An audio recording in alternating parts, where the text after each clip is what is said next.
Hello, everybody, and welcome to the Glory Reds podcast. It's your boy Dom Benito, and today we're going to be talking about RUUD Van Nistelrooy leaving Manchester United, Amorim arriving at Manchester United.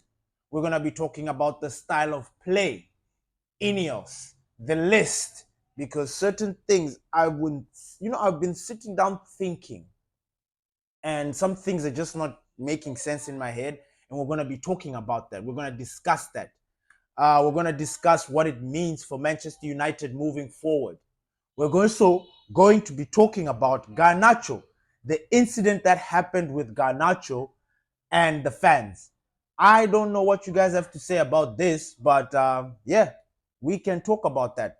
Let's jump straight into it. RUUD Van Nistelrooy leaves Manchester United. You know what? Honestly, I have mixed feelings about this.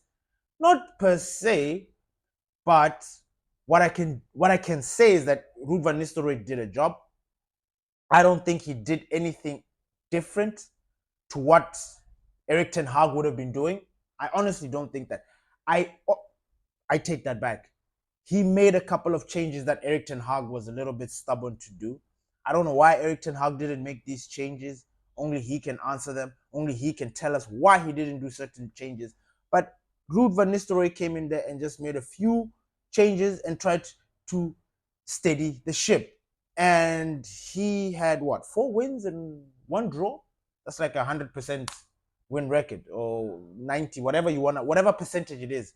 He did absolutely well. And we want to say thank you to RUUD Van Nistelrooy for being the legend that he is, for being such a gentleman, such a professional. I think from the moment he arrived and that moment when he took the job, he knew his place. He knew what he was here for. He knew what he was going to do. You know what I mean? He didn't have these grand plans or what. I mean, he does, but he was very humble about it because he knows that this is what the club is going to do. And on top of that, I kind of got the sense that RUUD Van Nistelrooy is like one of us.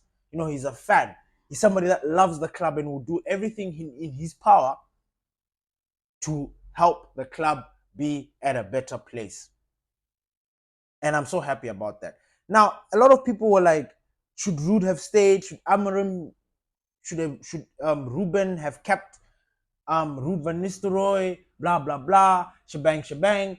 Well, honestly, there are two ways to look at it.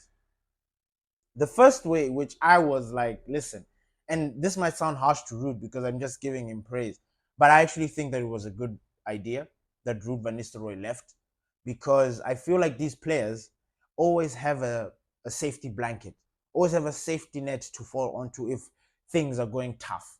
And I feel and I believe that RUUD Van Nistelrooy was the last kind of guy that was going to be, he was the last guy who was putting his arm around their shoulder, the kind of thing. And I think it is good that Amorim has come in and, okay, I don't want to say that Amorim sacked RUUD Van Nistelrooy, but it kind of feels that way because Ineos could have easily told RUUD Van Nistelrooy that, nah, this is what's going to be. Like after your little, after the 5 days at your helm, you're gonna leave. They kind of waited for Ruben to come and sack him, which I thought was a little bit bizarre. I thought that was weird. I don't know how about you guys, but I was like, okay, RUUD, we all know that she's not going to be here. But why isn't the club just, you know, ripping out the band-aid? It's not like Amorim has got a team of 5 or 6 people.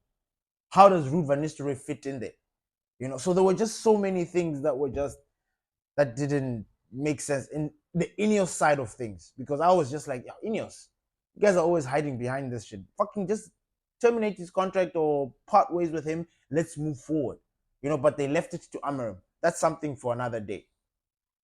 And then the other reason also was because I didn't want these players to have any safety blanket. Like, remember the video I did when I said I'm on a warpath with these players?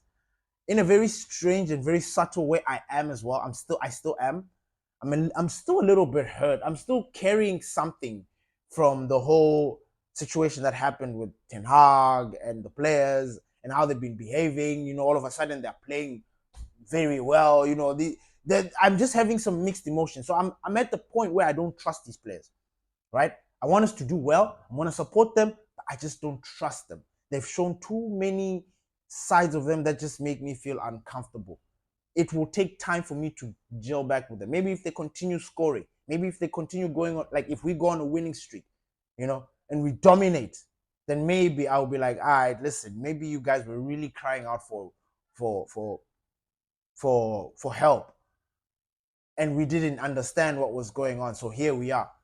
But I think because Ruben came at the time that he has come in, and I don't believe in new manager bounce back. Like this season for me personally, it has been written off in the sense that I don't care particularly what these guys achieve this season. I don't know if that makes any sense. The reason why I say that is because we've all gone through this, and I'm still about that life. You know what I mean? I'm still in that thing of like, listen, hey, these players, they really rubbed me the wrong way. All of a sudden, they're really playing good football. Like, this was a betrayal that I just don't understand. So because I don't understand it, whatever they choose to do this season for me personally, and I'm not trying to make anybody go in my path or whatever, but for me personally, I don't count it. And here's the reason why. Because it's all chaotic right now. New manager, everything is like these players are given a time to reset. Everybody's given a clean slate, all these things. And when that happens, there's a new kind of false belief that things are going well. Now the manager's come in and he's doing this. People are going to take shots at Erik Ten Hag. Expect it. I mean, they're already doing it right now with the whole Bruno scoring goals, people scoring goals, Bruno not, all these things. They're already doing it. So it's going to get worse when it comes during this season when we win games and all that stuff. But I don't think it is going to show us who these guys truly really are. Like, we have not dealt with, Amorim is coming into a whole different situation. Like, he's coming into a very nice situation. And can I just say this? For everybody that has just been going in on Erik Ten Hag and, shitting on him and saying that he was a bold fraud and all these things, can I please just say this? Erik Ten Hag set up the platform that we have right now. He had to deal with majority of the bullshit that was at Manchester United.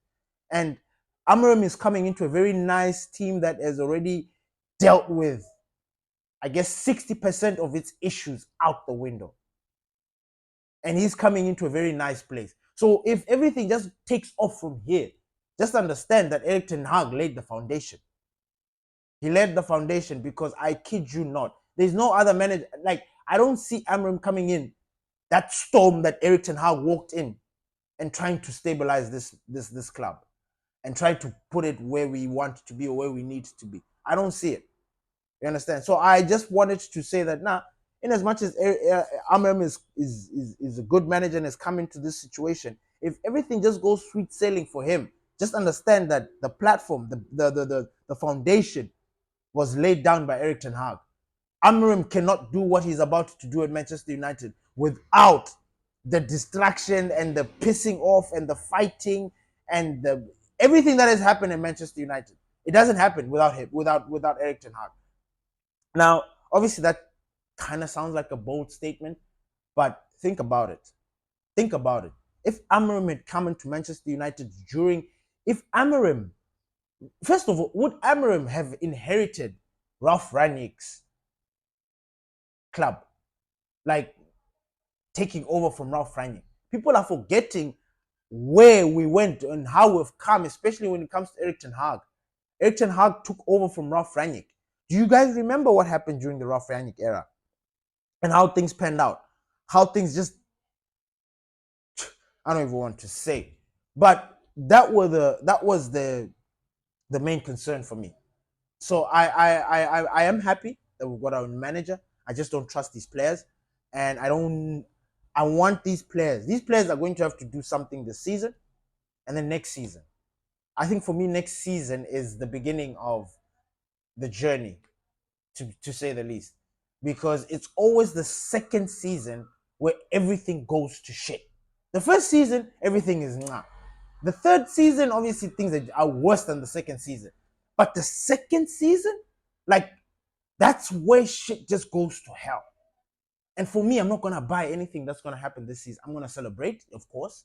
I'm gonna jump. I'm gonna, uh, celebrate, criticize, whatever you want to call it. I'm going to banter other teams. I'm going to whatever. As a fan, I'm going to do it. But it's not going to give me complete peace. You understand? It's not going to make me understand that now we're going on a journey. Obviously, the football, I'm still waiting to see how the football pans out and how we play football. But it's still not going to convince me of these players because a lot of them are still there. So I am still trying to deal with that situation, and then we move forward. The second part that I wanted to talk about is about Ruben Amorim and his style of play. Now, I know in my previous episode, I talked about that we have the players for this Ruben style. We do. 3 center backs, 2 pivots holding, 1 box to box, 1 sitting, wingers, fullbacks, whatever you want to call it. We have the players for that system. Now, I was sitting yesterday and I was just thinking to myself, and I'm like, Ineos, before taking over, or while they were taking over, they came with certain rules and regulations, or whatever you want to call them. I called it the list. And in this list, I think there were things that Ineos, it was like the umbrella, like the blueprint of what Ineos are trying to do at Manchester United. They talked about not bringing in players over 25. They talked about they're not going to be held hostage, or in negotiation. They're not going to pay ridiculous amounts of money for players. One of the biggest things that I took out from that list, which I was very excited about, but I'm now all of a sudden confused, and I'm just not too sure what's Wagwan. And I think it's very natural for me to think this way, but please leave a comment below and tell me what you think about this. They talked about dictating the style of play at Manchester United, right?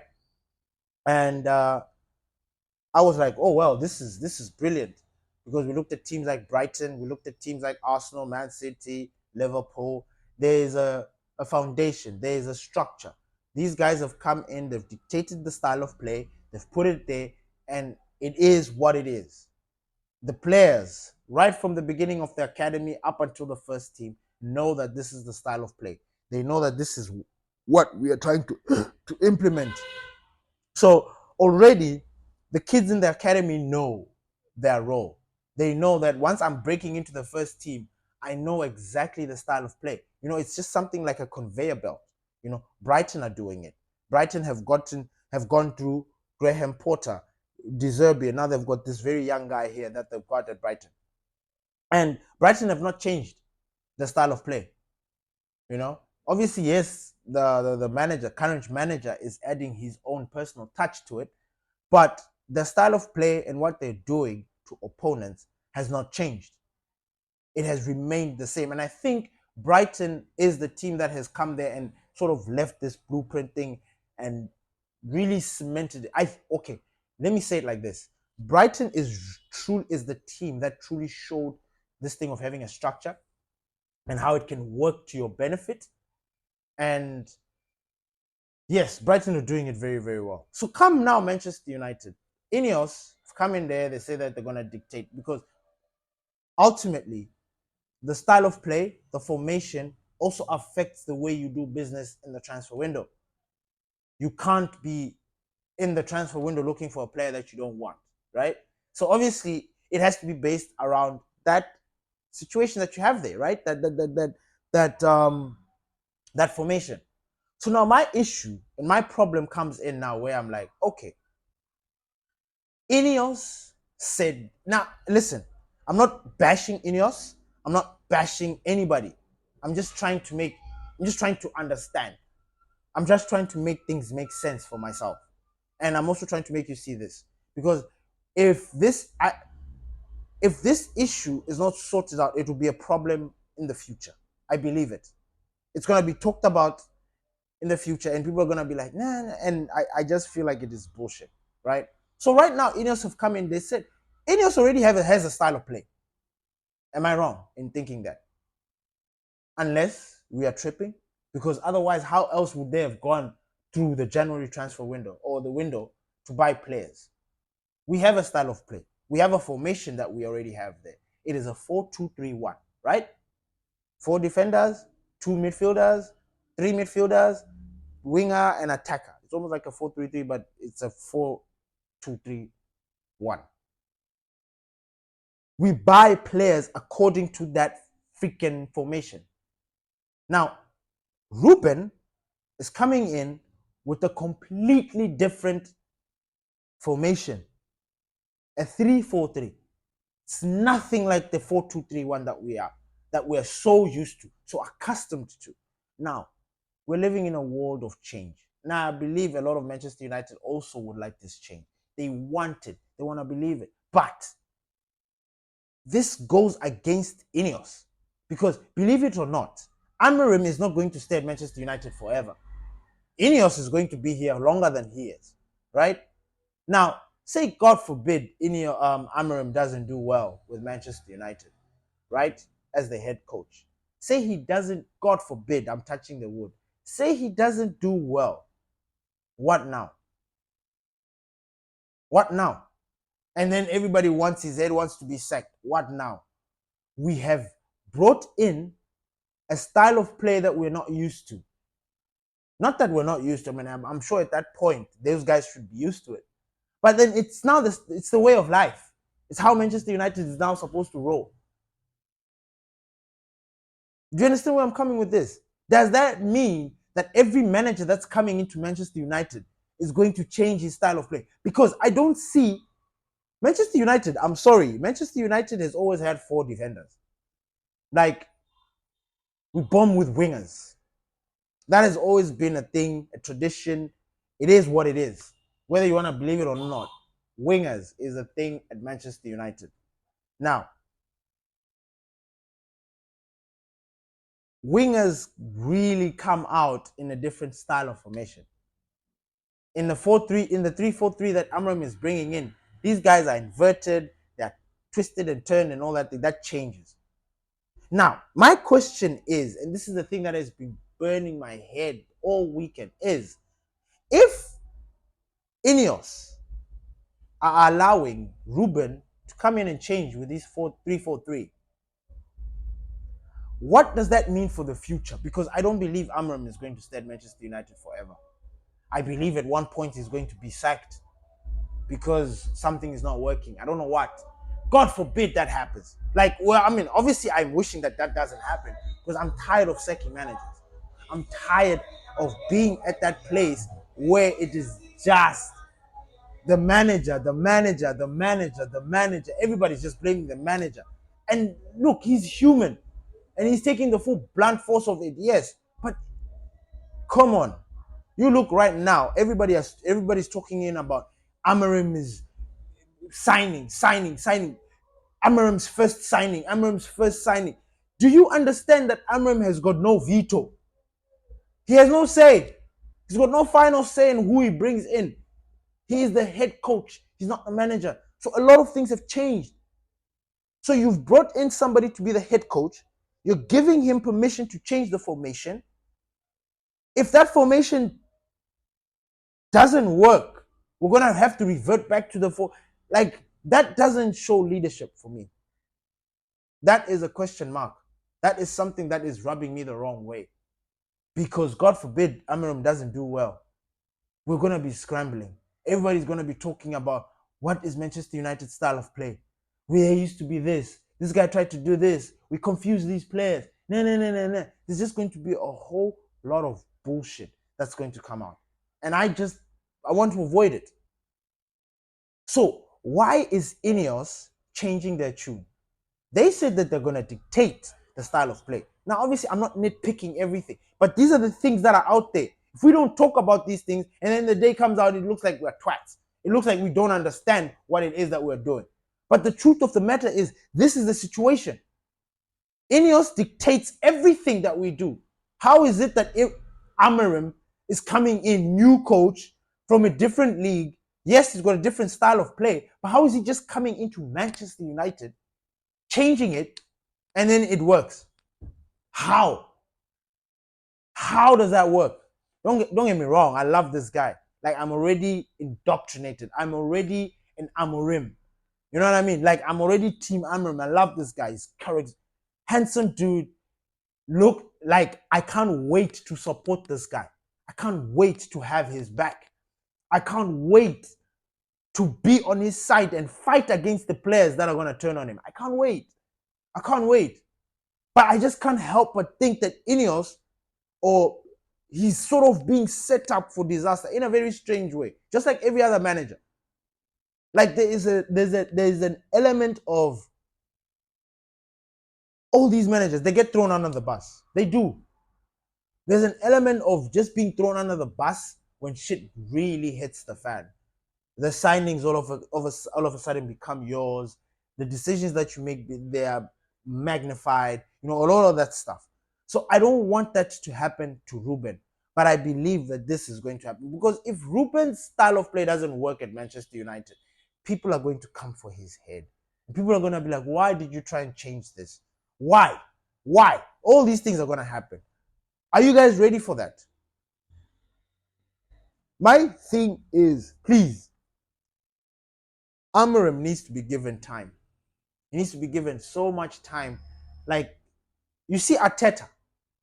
Amorim needs the Arteta time. I think that's what I'm going to call it, Arteta time. Because Arteta has been here for 5 seasons and has got 1 trophy to call for it.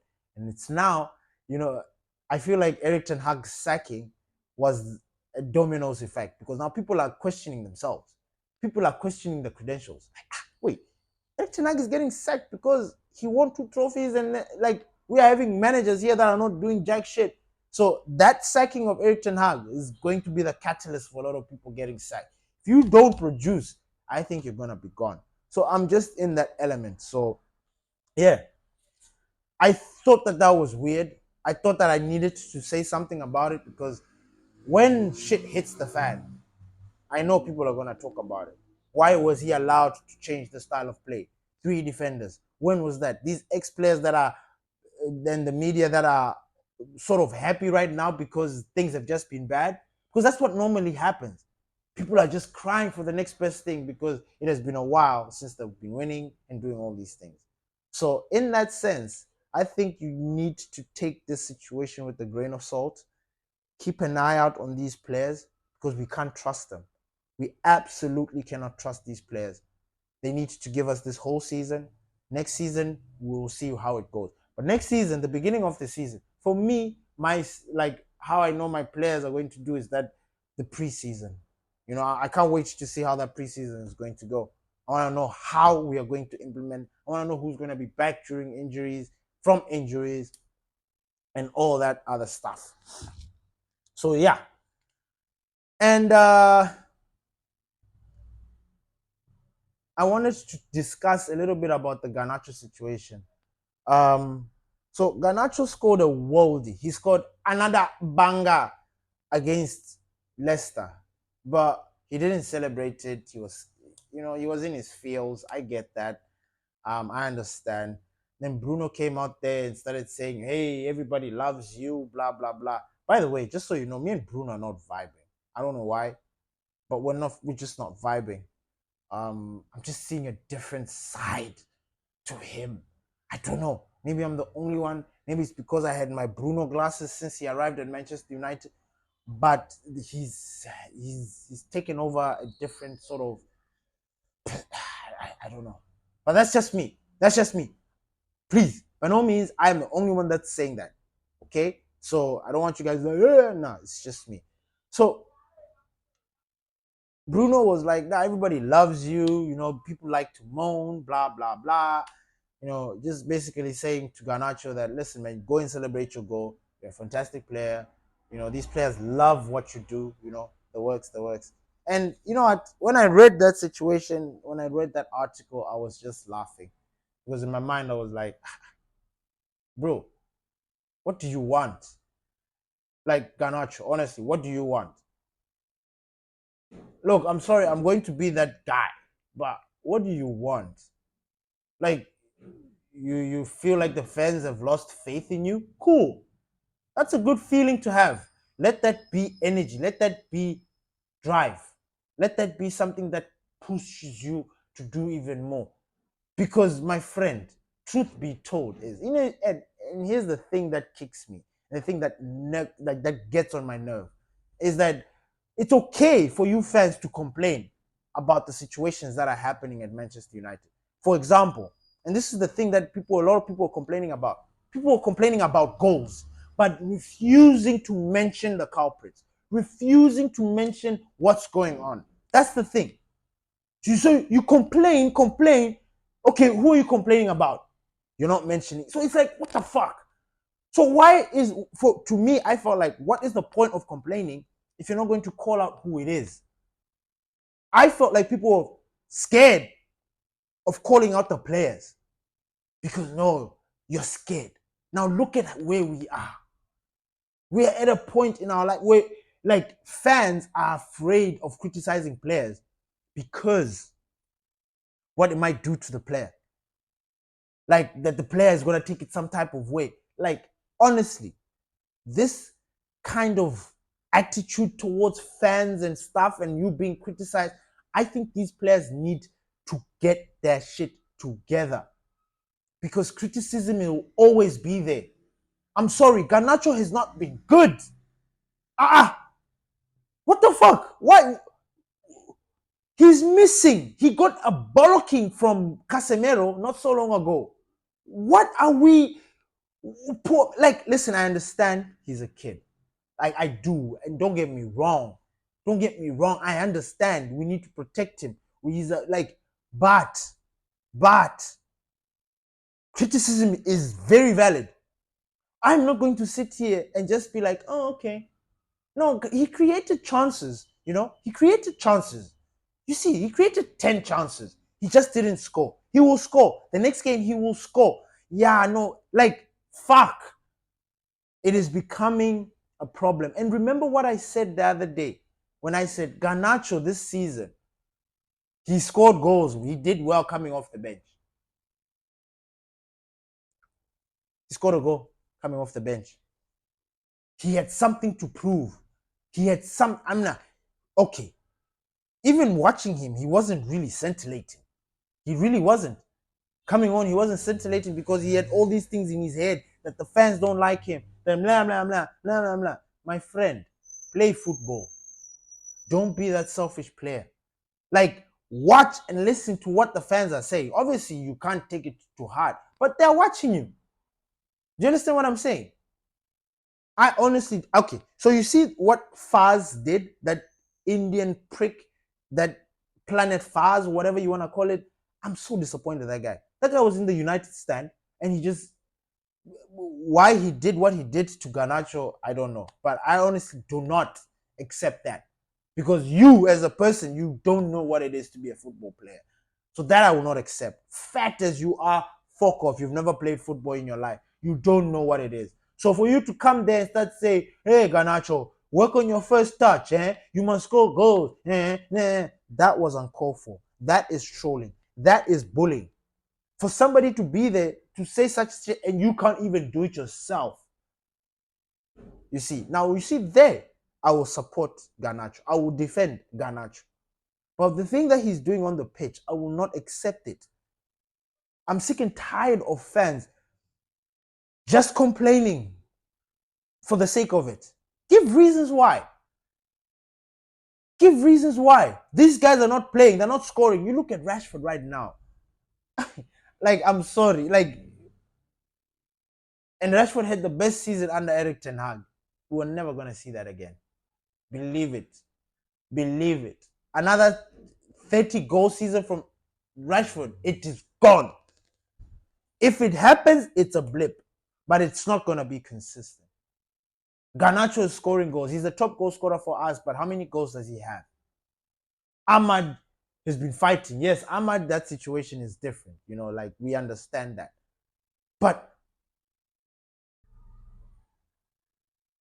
if we are sitting here and we are babying players that get into their feel or in their feelings because of criticism, then I'm sorry, we are breeding pussies.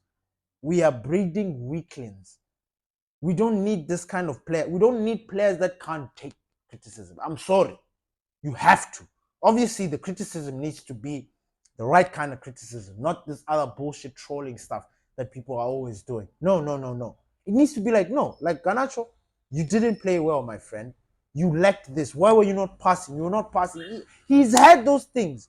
But because he's a kid, he's a kid. Give him, leave him. Leave him. He's a kid. He's a kid, oh. Leave him, oh. He'll get it now. Why?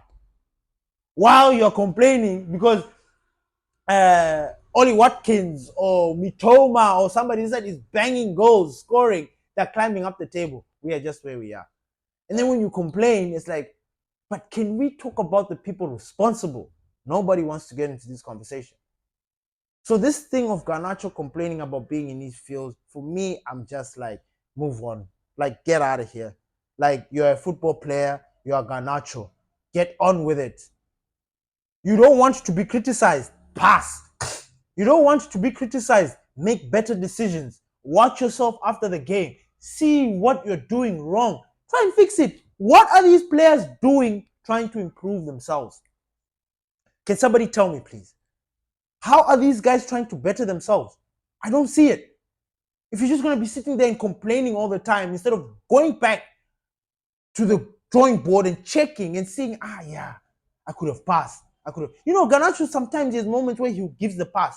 And he gives the pass and then there's no one. And then it's like, but dude, you gave a pass. Did you see that there was no one there? And then there are times when he's supposed to give the pass and then he doesn't. And then there are people in the box. It's almost like another Dalot situation where it's like this guy puts in a weak cross. Like, so, look, these players, like, fuck. Criticism will always be there. I'm tired of babying them. And especially after what we've just been through, there will be no babying from me. Oh, absolutely not. I am not babying anybody. I'm watching you. I'm criticizing you accordingly. You play well, you get your praise. You play shit or you play cack, you're going to get cack. I think that's where we are at. But in terms of Manchester moving forward, I'm a little bit concerned. Not concerned about the results, not concerned about Amorim coming in. No, just this little bit of detail. This detail of style of play. It has been a situation at Manchester United for years. People are saying that we don't know what our style of play is. People are like, hey, we don't know. Like, there's been a lot when it comes to style of play. Now, Ineos have come in and said what they've said. They said that in their list that they dictate the style of play. They tell the manager or the coach what to play. Now, all of a sudden, everybody's just saying Ineos is coming in with this thing, this 4-3-3. Like he's coming to implement something that Ineos said that they will not do. So I'm in that boat. I'm just sitting back, watching, and seeing how it unfolds, and then we take it from there. But other than that, thank you everybody for listening to the Glory Reds podcast. It's your boy, Don Benito. Please don't forget to subscribe, like, share our content. We are trying to give you football information in a different angle. You know what I'm saying?